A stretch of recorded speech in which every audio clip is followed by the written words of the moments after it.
I guess this is the part of the podcast where we have to put the viewer discretion advice. Get the fuck out of here. Adult language will be used present very a lot. Mm-hmm. And okay, so do we need to do our intro? Yeah. Have we memorized it? No.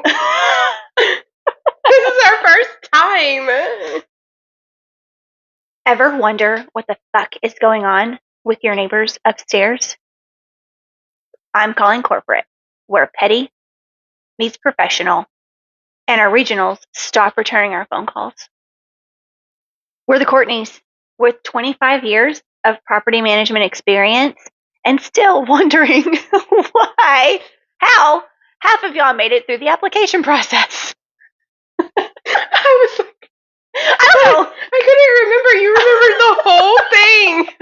I don't know how I remembered that. You remembered the whole thing. Good for you. Thanks. I've been practicing. Obviously. I'm like, what were we supposed to say? What's the name of this thing? I'm just kidding. I know the name. This is called I'm Calling Corporate. To give you a little rundown, if we're going to continue the show and not edit any of this out, to give you a rundown of what's happening here.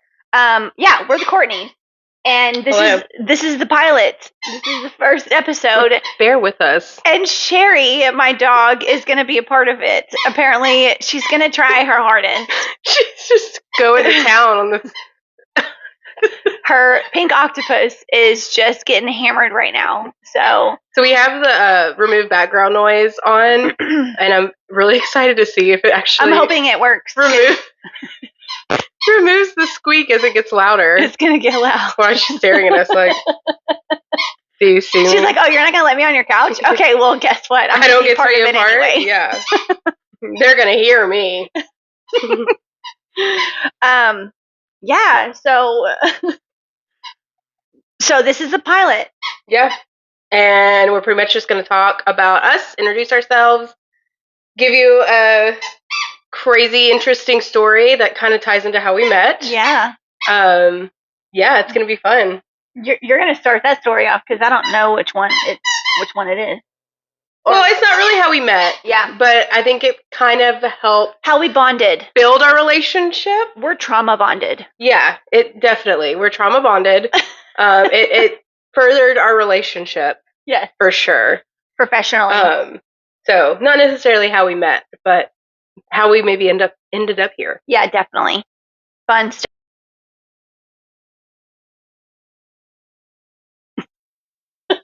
What the fuck was that? I don't know. Back to the toy, Sherry. I guess one of us can put these on just to make sure. Do you want yours? No, it's okay. Just see if it happens again. Oh, you can definitely hear the squeaking. Love it. You can definitely hear Join us, Sherry. I'll have to see if there's a way to edit that out, but I kind of like it. Yeah, no, it's definitely there. We'll see. Oh, yeah. She gives no fuck. Stop looking at us. Hush. Okay. We won't look at you. We're, So do you want to start, Courtney, with how you became a successful property manager? Yeah, so my name is Courtney, obviously, with an EI. Mm-hmm. I've been in the industry for over a decade now. I actually was not even looking to get into this industry when I got into it. I started off as a part-time leasing agent. I just went into the apartment that I was living at's office to help my friends get an apartment because, you get that resident referral. Mm-hmm. We'll talk about all of that later. Yeah, and the manager did not know how to fill out an application. Yeah, so don't know how that happened. She didn't know how to fill out an application, and I basically went through the application process with my friend because I had just recently been through it. And at the time, she was looking for a leasing agent. So she was like, "Hey, are you looking for a job?" I had just moved back, so I took her up on the offer and became her part-time leasing agent. And then they ended up selling that property, so I got moved to a different property, and worked my way up. I've been part-time, full-time, assistant, and now property manager. Awesome. Mm-hmm. I'm just listening to the squeaks. It's okay. She's a part of this now. She's a part of it. Yeah. Okay. And where was this? Or if you want to disclose. So I am from Memphis, Tennessee. Okay. So all of this happened in Memphis until I moved here. And I've lived here twice. So I lived here in 2020 to become a property manager, moved back to Memphis, and now I'm back again. And we are in Little Rock, Arkansas. Yeah. We're in Little Rock. Sorry, probably if you didn't know that. We're in Little Rock. For everybody who wants to know. Yeah. Okay, yeah. So how did you get started? Mine's a little different. So I was in the retail industry for the first 10 years of my life. And that is where I met my best friend, Dina. Mm-hmm. She's going to be on this podcast a lot. So she met me at a store that I was working at. And I was in the fitting room. And I was like, elbow deep in go backs. Yeah. And, Best part. Yep. Best part. Yep. Like Saturday night, like before close, trying to go home, trying to get home. And she's a shopaholic, and I'm going to call her out. And so she came back to the fitting room, and she's like, Courtney, what are you doing in here? And I'm like, I'm just trying to survive. What are you doing in here? And she's like, I'm trying on clothes. And so we caught up, and I was like, what do you do now? And she's like, I'm in the property management industry. And I was like, what is that? Mm-hmm. I had no idea. Like, I didn't, I knew that it existed, but I didn't know like how. I don't think I really knew what it was though. Like, I knew that like apartments had managers, but I was like, property management. Yeah. And I was like, she's like, you should apply. Like, you should go.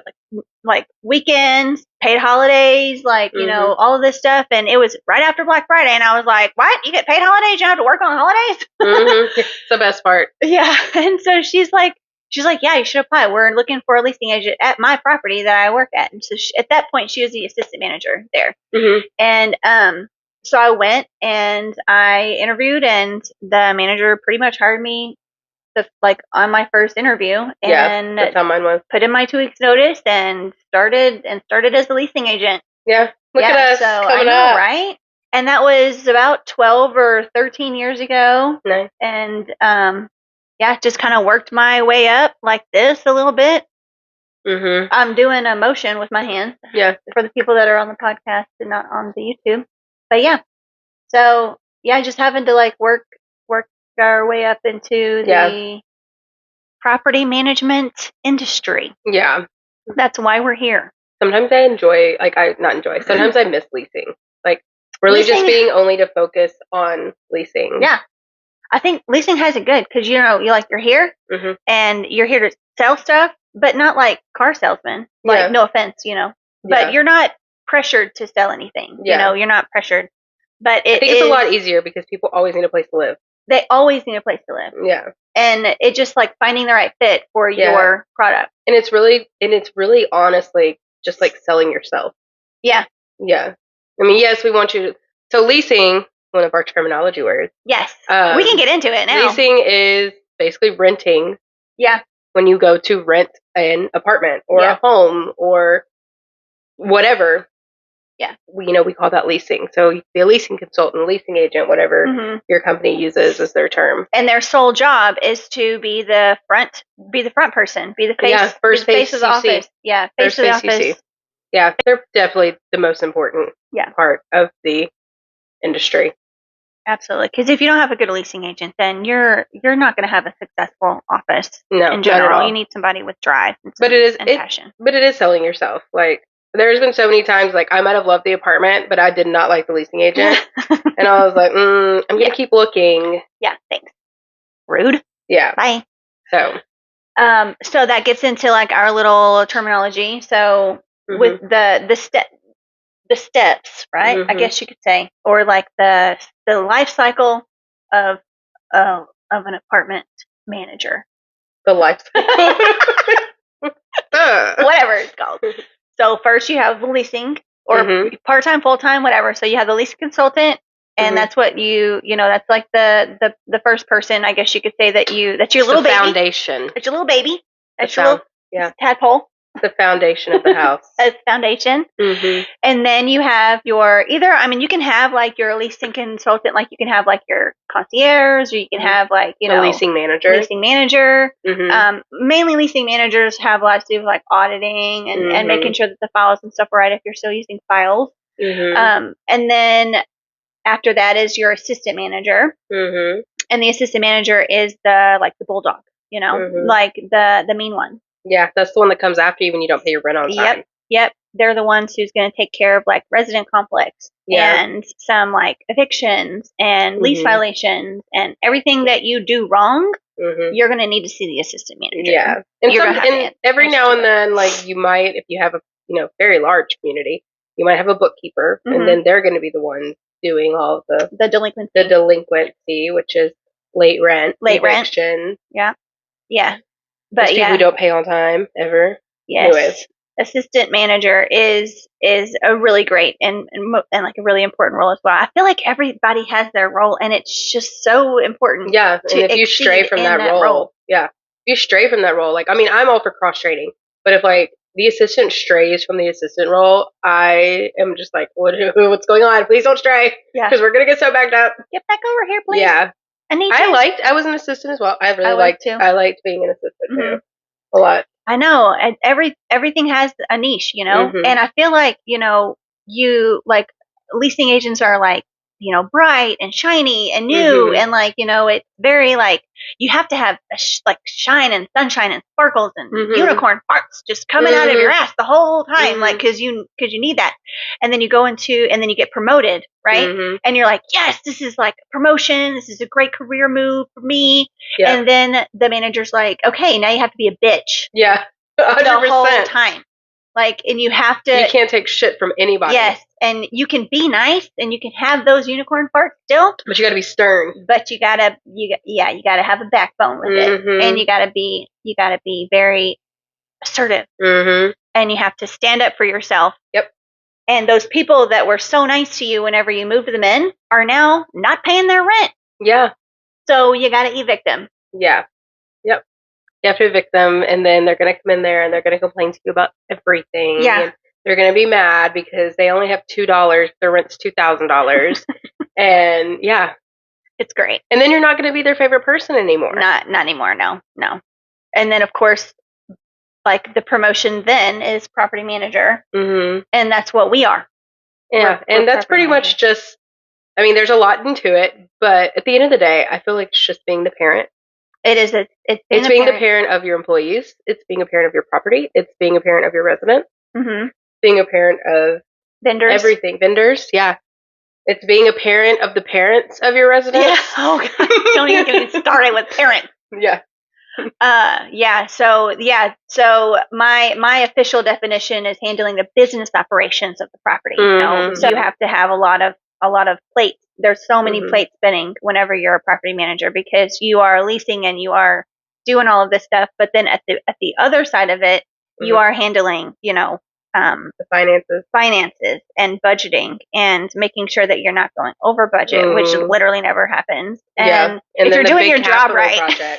If you're doing your job right, you're going to be over budget. 100%. Like, we want it to be better, and we want to get more capital gains out of it. Yeah. So if we're just constantly under budget, there's probably things getting missed. Yeah. And there's probably things not getting done. Yep. Yes. Yeah. So we're having to compromise at that point, because you're like, okay, yes, I did go over budget, but look at how gorgeous this is now. Yeah. And guess what? We can get more money now. Yeah. Yeah, because this is working properly now. This is functioning right. Yeah. My favorite thing to work with is probably capital projects, even though a lot of the times they don't get approved. Yeah. But I fight so hard for them because I want this. So capital projects is going to be like re-roofing the entire community, or it's what's on your Christmas list. Your wish list. Yeah. All that stuff that you've always wanted for your home. We're putting that on there. Yeah. You got to write Santa. Yeah, right. Make sure he knows everything that you want. Yeah, and then sometimes you have to be like, you have to know the price, and then also you have to sit there and be like, hey, we really need this, and I can tell you that you're going to get so much more money if you put some money into this. Yeah. So next year, you kind of have to beg a little bit. Oh yeah, definitely. You got to paint him a picture, And then after property manager is either assistant regional, which, those people they play a role and they're babysitting the managers. And then you'll have your regional. Yeah. And then regional manager comes into play. Yeah. And they're the liaison between corporate and the communities. I would call them the liaison. They are our messenger between corporate or owners or both. Yeah, exactly. Yeah. And I guess that goes into the definition of corporate versus owners. Nice little segue there. Yeah, because honestly, it does depend, because you can have a fee managed property, which is like a third party management, which means there is a separate company that actually manages these communities for the person who actually's name is on the deed, which is the owner. Some companies that their corporate office are the owners. They are owner managed. So it really just depends on, who you end up with. I've worked for both. Same. I worked for both as well. And I really don't have a preference of one over the other, depending on how communication your company runs. Yeah. Depending on communication. Depending on who you have in place and if you have good communication. Yeah, definitely. Which I feel like can kind of lead into how we are trauma bonded. Oh, yes. Okay. Are we getting in? Okay, let's do we want to go ahead and get into it? Let's do it. Okay. Worked for the same management company. Yes. And it was a fee managed, so that means the management company, employs us. The owner hired the management company. The owner hired the management company. We work for the management company. We take care of their assets. Yes. Our ownership. We had different properties. We had different properties. Yeah. So I was managing one property and she was managing the other, or another one. But we all spoke pretty often, even though we worked at different communities, because we had a regional at the time who wanted us to be involved. We were in group chats, and we would go to lunch and things like that. So she wanted us very involved with each other, just because, we're under the same ownership, we're under the same management company. We can lean off each other. There might be some things that I don't know or that Courtney doesn't know, and then we can ask each other. So it works out. But our owners at the time, who I don't have any problems with them. They're cool. Communication wasn't always disclaimer. there. We're not going to share any type of owner names. We're not going to share management company names. We're not going to share employee names unless they're on the podcast to give us permission. Yeah. We're not sharing any resident names. We are protected by privacy laws. Yeah. So everything that you hear, all of the stories that you hear are true. Yeah. But you're not going to have any names. Yeah. None. And we might not even give you the locations of the communities. Like they might be in Memphis, they might be in Little Rock, they might be somewhere else that we've had anywhere in this country. Anywhere in the country. So so just a full disclaimer there. Yeah. So as we continue, some people can relate to us because they know us obviously personally. Yeah. But we will never disclose the names of people. For sure. But yeah, anyway, so we worked for the same management company. Owners, no problem. I think it was just communication between the owners and the management companies, and then kind of what got back to us and what we needed to do.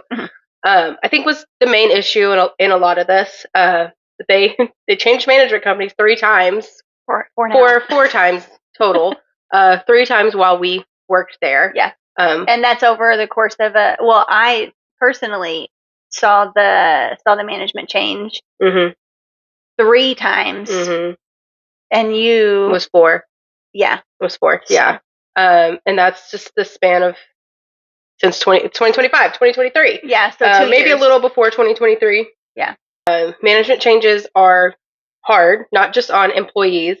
They're hard on the community. They're hard on the residents, because not only are we having to have, new bosses, new company values, new structures, new payroll. We're getting new emails. Not the residents are yet going through we have to completely sign up on our new portal to pay our rent. We have all of these things changing. It's hard on everyone. It's called dark days. Yeah, so we have to go dark. So, the property management structure, the software that we use changes. And so we have to go dark, and we have to use paper again in 2023 or 2025 or whatever. And so whenever the residents call in a work order, things like that, we have to literally write it on paper and give it to, our maintenance team, as opposed to having the resident portal just pulled up and like they can do it from there. So it is very stressful, and it takes about a week, for everything to as long as everything goes good, fully successfully. Yeah. As long as everything goes good. No, I was changing it for 2 months after. Yeah. Oh my God. I was changing it for 2 months after. Sometimes it was longer than 2 months because you missed something, and then you're like, "What's going on with this account?" It's like, and you click on no there, birthdays. Like, there's no birthdays. Mine wasn't even being charged rent one time. Like nothing. They were like, I was like, "How did y'all miss this?" Because we don't add the rent in. No, like, we weren't doing that. That's automatically pulled over. Automatically pulled over. And so like I did my audit. I did all of my things, and then they went and did their audit after me, and I'm like, yeah, so we both missed it. Okay. Anyways, that's besides the point. So yeah, we started working together under one management company. It was going great. That management company got let go, and then we got another one. Yeah. So I had to pause on that. I think the reason why they wanted to make the change originally was because they felt like the management company that they hired at that point was too big for what they needed. Yeah, like they wanted their assets to have more attention. They needed more attention. Yeah. And assets, we're talking about 8 or 9 properties. 8 or 9 properties. I think it was 8. Yeah, over 200 units each, more than that, like 200 to almost 400 units per property. Yeah. Or almost 500 units for one property. So we're talking about a big portfolio, for this market. Yeah, so they wanted more attention, and I mean, I don't mind that. I understood. That just means that if it's a smaller company that's coming in and managing us, then we're gonna get the attention. So those things on our wish list are gonna get heard. Yeah. Those little nuances that we're requesting and that we're asking for. It's gonna be easier to have somebody come in and say, hey, yeah, we hear you now. Like, we can do it. Yeah, so we thought. So that is the. So we thought. Yeah, so they went a little too small. Yeah. They went a little too small with the company that they hired, and the company that they brought in, but they didn't have like a policy and procedures. No. So things were constantly changing. Like there was never anything set in stone with like, this is what we expect, this is what we do, this is what we use, this is how you use them. It was constantly like, hey, do we have this? Oh, no. And then 2 days later, they're like, yeah, we do have that. I'm like, what? Okay. Yeah. It was really like they were depending on us. Yeah. To tell them like how we have been doing things. Yeah. And then they were just going to build their own policies and procedures based on that. what we were giving them. And we don't get paid the big bucks for that. Okay. Yeah. That's over our head. Yeah. And over our pay grade. That's over a lot. Like, that's over our head. That's over our regional's head. Yeah. Like that's the top of the game. That's what you're supposed to give us. Yeah. That's why you get paid. Yeah. But they were really depending on us, just like trying to navigate it, because we took their portfolio and we doubled it. Yeah. Yeah, we did. As a whole, as a whole region. Yeah. So. And there were just a lot of things that like probably should have been red flags. And I think we were just, trying to come in with, positivity and be excited and be like an optimism and be like, this is going to be great for us. We're going to have, we're going to be able to have a little bit more attention on the things we really need. And I think this will be great for our ownership because they're going to be able to do what they need. And it didn't go well. It did not go well at all. And I'm going to just be completely transparent when I say, like, I called out, my boss on a lot of things. Mm-hmm. And then, which one? Well, the original. Okay. The original. Okay. The original one. And then, it felt like that boss was like, I can't do it anymore. Like, I can't do it anymore. We can't, like, this is too overwhelming for me. And then they brought in someone, they call quote unquote local. Yeah. And then, but that person just, I mean. We can get into her in a minute. Cause that person was driving a train into the side of the mountain, blind. Yeah. Yeah. No, I jumped off that train. Yeah. Well, before we get to her, like, there was just a lot of things like at the start of this that should have been red flags. Like one of them, I really think we were changing software systems yet again, because that's what happens. That's part of the dark days. And when the software came back up, unfortunately, a lot of our managers had never used that software before. Oh, yeah. But this management company that we've, now become a part of has been using it for over 10 years. Yeah. So we all meet up together and we're going to have a training day. We're going to learn all of these things, and all of the managers are going to be on board. Well, I think I was the only manager besides one other that had used it for a long time. Including the training person. Yeah, including the training person. Including the person that was supposed to train us on this property management software. Yeah, so I had also used it a long time, but I mean, we didn't use it with our previous company, so there was no need for me to even worry about it anymore. So yeah, we're sitting in this all day long training. She's showing us all these things about this software system, and they're like all wrong. And so I had to get up in the middle and tell everyone how to use these stuff, and I'm like, this isn't even my job. So I feel like that was one of my first like red flags. It was like, you've been using this for over 10 years, but like I'm up here teaching. Yeah. And it's not my responsibility. I didn't mind, but it's not my responsibility. And then another red flag for me was when I would try to like reach out to our first boss with this company. And it was, I never would get a straight answer. It was always, let me find out for you. And then I would never hear from her again. Never hear back. No, I'm like, hello? Even emails. And yeah, so anyways, I don't know if we scared her off. I think it was very overwhelming for her. I think it was overwhelming because she came from just having one or two communities to now having 12, 10? Yeah, or more. I don't know, because I think she ended up getting some more on her as well. Yeah, in another state. Yeah, and then she wasn't local. And we needed a lot of attention. We did. Which I don't know if necessarily we had to have a lot of attention, but I know that's what, the ownership wanted, was for us to. Sometimes I want to be like, can you just leave me alone and just let me do this, and like it's gonna be fine. It'll be fine. That's besides the point. Yeah.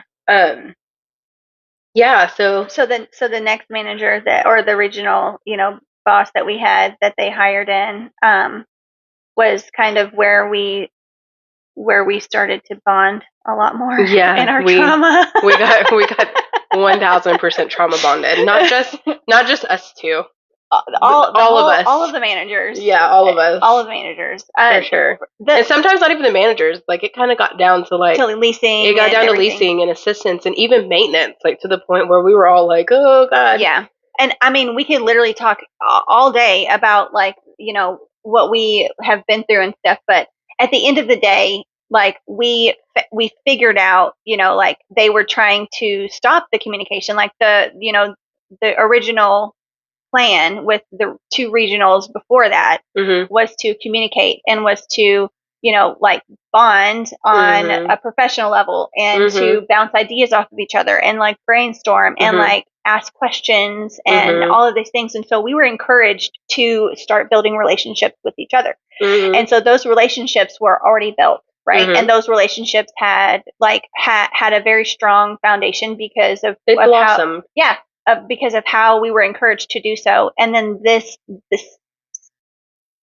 regional manager that came in from hell, from hell.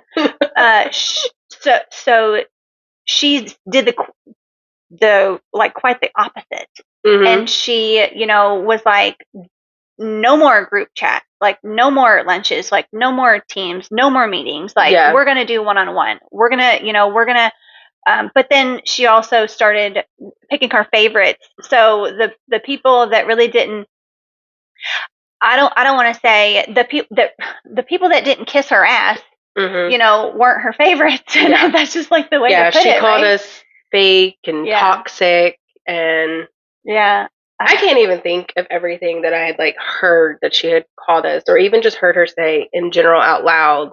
And to other managers. Yeah, and it was just shocking because I'm like, we never had this problem before, ever. Yeah. And I don't know if you guys, you don't know me at all. Y'all don't know me at all. But, I mean, when it comes to, like, my profession, I'm not there for myself. I'm there for the property. I'm there for the owner. I'm there for the reputation that we show. Yeah. Based on who, has hired us and who is like owns this property. And so whenever like my ethics start getting questioned. Oh, 100%. Whenever they start getting questioned, I got a problem with that because look, I don't care what I do in my personal life, but you will not ever say anything about my ethics. Yeah, because we know how to separate our personal from our professional life. Yeah. But it was coming into question like that our ethics were wrong, or like that we were doing something that was, that we were doing unethical things. But at the end of the day, like, we had receipts. Yeah. Yeah. We have receipts. We have proof. Saying the opposite. So, I mean, like I said, we can talk all day. We can talk all day about it. But at the end of the day, that's kind of how we are trauma bonded. Now, I want to stress this out because this is not going to be how like the podcast is going to go. We have to obviously protect everybody that's involved. So this is a lot of like gliding over some things. But what we share, like our relationship, this is kind of like, I guess you could say how we met each other. To be honest, when we first got together, like she didn't like me. It's not that I didn't like you. It's not that I didn't like you. I was just kind of like, I don't know about her. Okay, we're the same, but we're different. Yeah, we are. We're the same, but we're different. Yeah. I think it was more the fact, like, I think the first time I ever actually met you guys was like, oh my gosh, like right after I started, and so like I'm very strong, but I'm also like. I'm very strong in my profession, but I'm also one of those people that's a little bit more laid back. Like, and I'm not. I'm going to be like, you can sit there and you can talk to me, and I'm going to be nice to you, but I'm going to be stern. So, like, the answer I give you is going to be the answer that I give you. But I'm going to listen. I'm going to be quiet. Like, I'm gonna take it all in before I'm like, okay, here's how it is. Courtney's not really like that. I'm gonna fight for the right, y'all. Yeah, Courtney's not really like that. I'm fighting for the right. She's coming headstrong. She's ready. So I'm gonna call you out before you even finish your sentence. Yeah. So I think the first time I ever actually met you guys was we were doing that training. Yeah. With our first management company, and we were all sitting in that conference room, and I think I was sitting like either across from you or across from one of the other managers, and I don't know what happened, but like someone was saying something, and you were just like, and I was like, oh my god. I'm like, this girl's a little aggressive. She needs to chill out. I'm not a little aggressive. I'm a lot. But then it was fine. Like, after that, and, like, when I got to know her, I was like, okay, no. Like, don't judge a book by the cover. Right. And if you do, you better give me 5 stars, okay?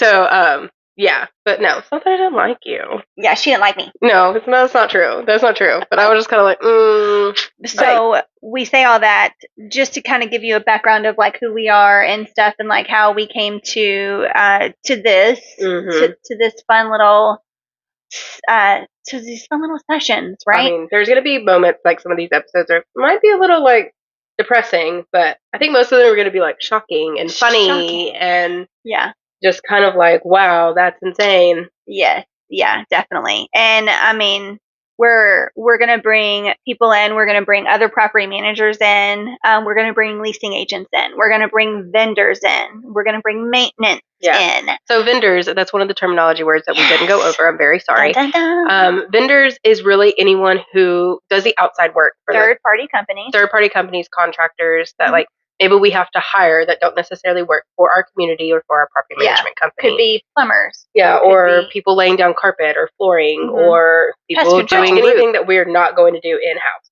Yeah.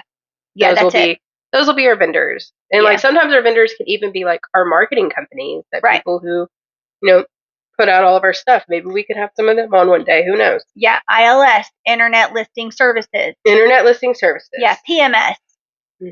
Property management software, not the girly kind. Even though,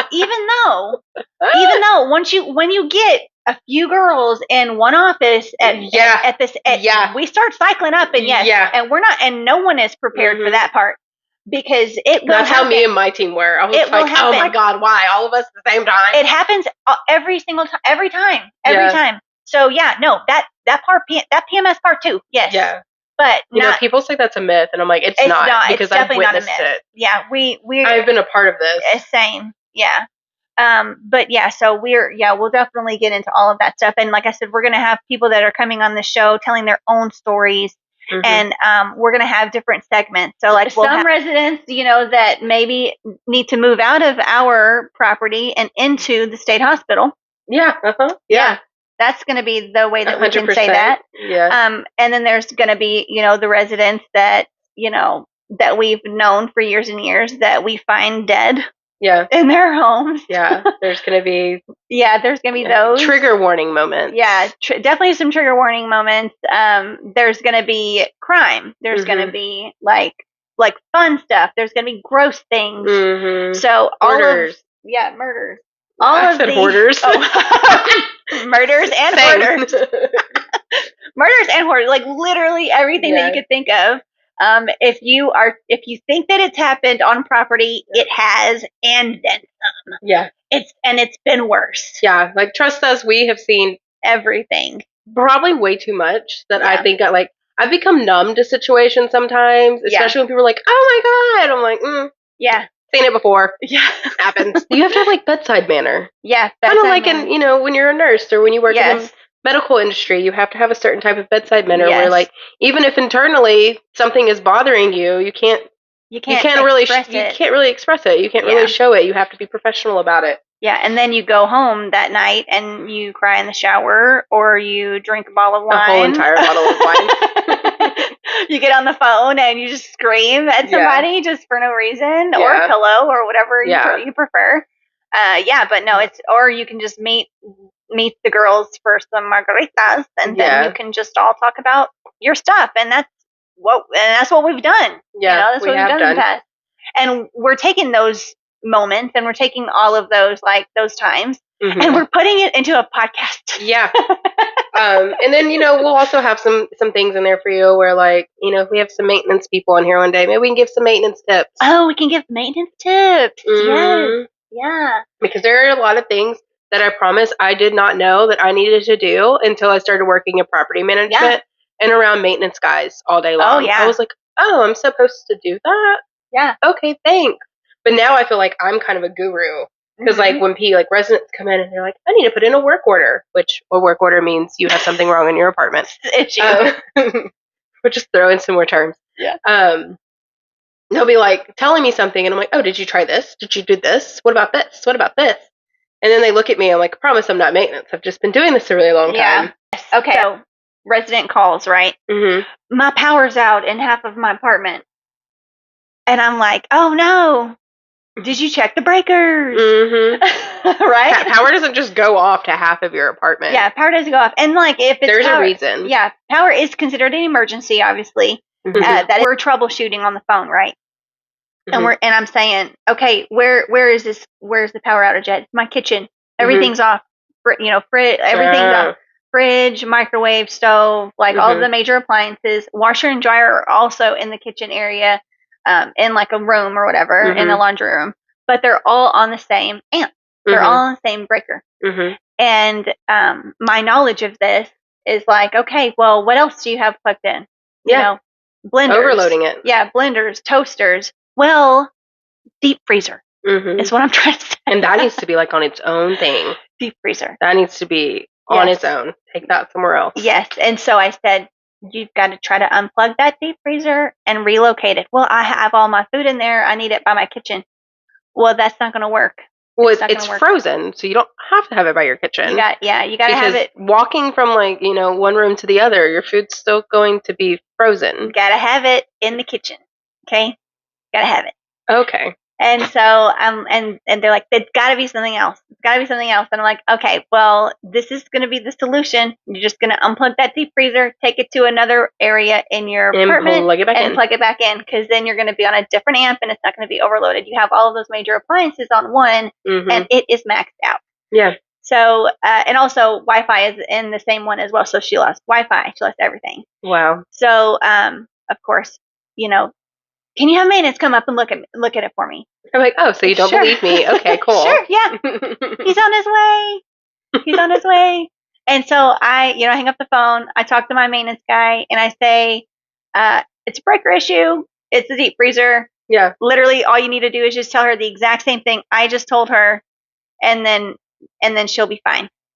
And that's exactly what solves the issue. Like it was so things like that, it's like you just got to trust us sometimes, you just got to trust us. And there's not necessarily like wrong, with not, I mean, like maintenance can go up there and they can just make sure that it's, but sometimes they're like, they're busy working on other things. They could have another emergency going on. And if we can help them at all to give them one less thing to worry about, then, we're going to do that. We need to. Yeah, we definitely want to, to try to like, lighten up their load a little bit. So, but anyways, we're definitely super excited about this. Mm-hmm. We've got some fun people coming on, and we've got some fun stories. And some of the stories we don't even know, Yeah. We're gonna We're learn. Gonna be like, what? we're gonna learn as we go, and we're gonna be able to experience it in real time like you guys are. So we're super excited. But thank you guys if you have lasted all of the minutes. I'm blind. Hold on. Podcast. I think it's 45 minutes. We may chop it down a little bit. It's 46 minutes. Yeah, 46 minutes. Sorry, y'all. Cannot see anything. So I didn't put my glasses on.